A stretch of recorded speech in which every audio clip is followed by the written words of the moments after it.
Thank you very much. It is a tough job to be the last speaker after all these excellent presentations. So I hope nobody is too bored, and I hope you guys will still listen to me. This time we were lucky, we have to say, because the COVID virus does not want to be in our drinking water. And there is also very low risk of transmission of the virus through the sewage systems. But in 2003, we had a very similar coronavirus, and it has been detected in untreated sewage for up to 14 days. But nobody knows what the next virus will be, what the next crisis might be. And maybe it's a virus that can be easily transmitted through the sewage system. Polluted groundwater could then go, if we have intermittent supply, into our water pipes. And then we switch on the supply and we perfectly transmit this virus to all our consumers. And this is what is really worrying me. We all know that intermittent supply has many disadvantages, but still it is common in most of water utilities in the world. Here I have some quotes from about the health hazards from medical journals. Everyone knows that there is a problem, but still there is not enough action to change things. We get a very high burst frequency. Imagine we switch the supply on and off every day, so we damage the pipes ourselves. Consequently, we have a high level of leakage. If we have a high level of leakage, we get even more intermittent supply because we don't have enough water anymore. We have low pressures. And at the end of the day, we also have high coping costs for the consumers because they have to store water. I did, together with an American colleague of mine, we did estimates about the global levels of non-revenue water. And we got a shocking number. 126 billion cubic meters per year are lost. This is 346 million cubic meters per day, or 77 liters per capita per day, on average, all over the world. Here you have the different world regions, and you see that Latin America and the Caribbean is amongst the regions in the world with the highest levels of NRW. I've now analyzed the Caribbean data separately, and we get an average level of 140 liters per capita per day, non-revenue water. So this is more than the per capita consumption in many, many countries, in many systems. There is nearly no other region in the world that has such high NRW levels. We have, to make things even more crazy, we have such expensive water because our next possible water source is desalination. In many countries, it's already now desalination, and still we are losing 30, 40, 50% of this expensive water. So what are the main reasons for a high NRW? We have a lack of incentives on all levels. We have a lack of management focus. It's just not a priority. Nobody takes it seriously. People do not understand the issues sufficiently, and staff is not qualified enough and is not trained well. Nobody likes to invest in NRW reduction. If you are a politician, you want to invest in a new treatment plant, you can cut the red ribbon and this is nice. But who is interested to repair hundreds and thousands of leaks? Therefore, we have very insufficient CapEx and OpEx budget. We have poor construction standards, poor construction quality. We don't do active leakage control. We just believe that the leaks will come to the surface and then we will repair them. And everyone underestimates how complex NRW management is. It is not so easy anymore. You need to know a lot to be successful. We need to take action now, because now is the time. After this corona crisis, we need to prepare ourselves. We need to make our utilities more efficient. Every water utility needs to get a water audit done. We need to have a water balance. We need to have water loss performance indicators. And we need to have a cause analysis. What is the reason that our NRW is so high? Is it the leakage? Is it the metering? Is it the illegal consumption? We need to find out. We need to do target setting for the reduction of commercial and physical losses.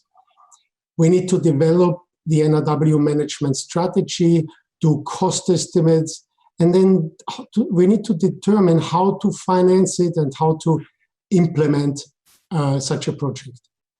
In a few years, everyone in the Caribbean could be at a very acceptable NRW level if we start. And there would be no risk of intermittent supply anymore. So if you look at the water balance, we have non-revenue water, which has two main parts, which is commercial losses and physical losses. And we need to quantify these parts. We need to quantify the volume of physical losses. We need to quantify the volume of commercial losses. We need to forecast the potential NRW reduction. That's a little case study here where you have at the moment a system input volume of 460,000 cubic meters a day with 40% NRW and a supply time of only 16 hours because you simply don't have more water available. If you do a project, you can say, okay, if the target is only to have 24 hours supply, you will need to get down with your NRW to a level of maybe 28%. And then you can already supply 24 hours. But if for some reason you want to go further down and you set yourself a target, I want to be below 15%, well, this is also possible. It may just take longer and it will be more expensive. So you need to find the right approach for your situation. The importance of proper forecasting. We need baseline data. It is just not enough if we say we have 50% NRW. We need to understand more. We need to always forecast physical and commercial loss reductions separately. They have nothing to do with each other. We need to take the changes of pressure and supply time into account because they very strongly influence our leakage levels. And to have realistic targets, this is very important to get financing, to get political support. We need to know what we are talking about. Now, how do we implement this? And many utilities in the Caribbean and in many other parts of the world simply do not have enough capacity to implement NRW projects. So one option is to outsource. So the first thing could be that time is the issue. There is a lot of pressure, political pressure, regulatory pressure, or now the pressure that there might be a next crisis, the next drought. So we need to do something fast. Limited in-house experience, as we have said already. Limited capacity. Is it possible for a public utility to hire so much additional staff which you only need for a few years, what to do later? The performance risk. You would like to share this performance risk with somebody else. You don't want to have it yourself. And last but not least, financing. And this is becoming as we have all heard already, more and more of an issue. I completely agree with the last presentation. I had a friend at the European Investment Bank. He told me, there is no lack of money. There is a lack of good projects. So let's prepare good projects. If we outsource NRW reduction, I've prepared here this little chart to explain. We have the performance risk for the utility and the implementation speed. Now here you have a classic consulting contract. All the risk is with the utility and the implementation will be slow. Then you have an advisory performance contract, which is a little bit better. But then you have something really good. And this is a turnkey contract where you leave the complete NRW reduction to a specialized contractor. One example for this is Miya's highly successful project on New Providence Island in the Bahamas.